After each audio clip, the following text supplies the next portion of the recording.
The left-wing gender insanity being pushed on our children is an act of child abuse. Very simple. Here's my plan to stop the chemical, physical, and emotional mutilation of our youth. On day one, I will revoke Joe Biden's cruel policies on so-called gender-affirming care. Ridiculous. A process that includes giving kids puberty blockers, mutating their physical appearance, and ultimately performing surgery on minor children. Can you believe this? I will sign a new executive order instructing every federal agency to cease all programs that promote the concept of sex and gender transition at any age. I will then ask Congress to permanently stop federal taxpayer dollars from being used to promote or pay for these procedures and pass a law prohibiting child sexual mutilation in all 50 states. It'll go very quickly.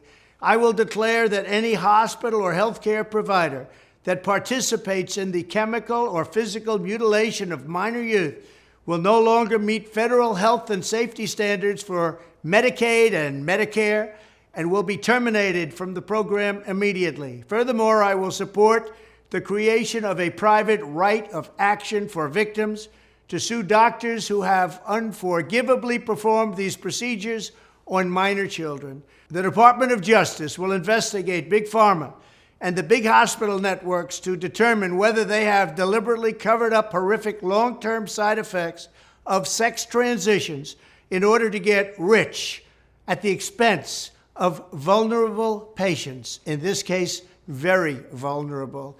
We will also investigate whether Big Pharma or others have illegally marketed hormones and puberty blockers, which are in no way licensed or approved for this use.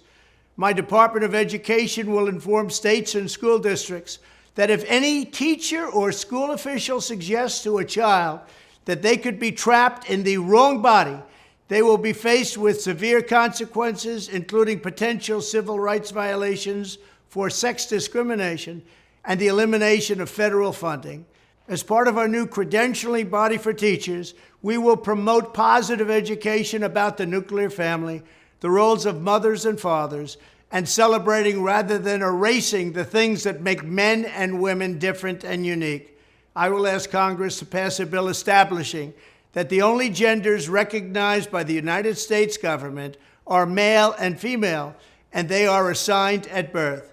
The bill will also make clear that Title IX prohibits men from participating in women's sports, and we will protect the rights of parents from being forced to allow their minor child to assume a gender which is new and an identity without the parent's consent.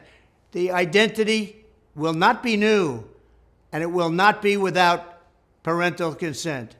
No serious country should be telling its children that they were born with the wrong gender, a concept that was never heard of in all of human history. Nobody's ever heard of this, what's happening today. It was all when the radical left invented it just a few years ago. Under my leadership, this madness will end. Thank you very much.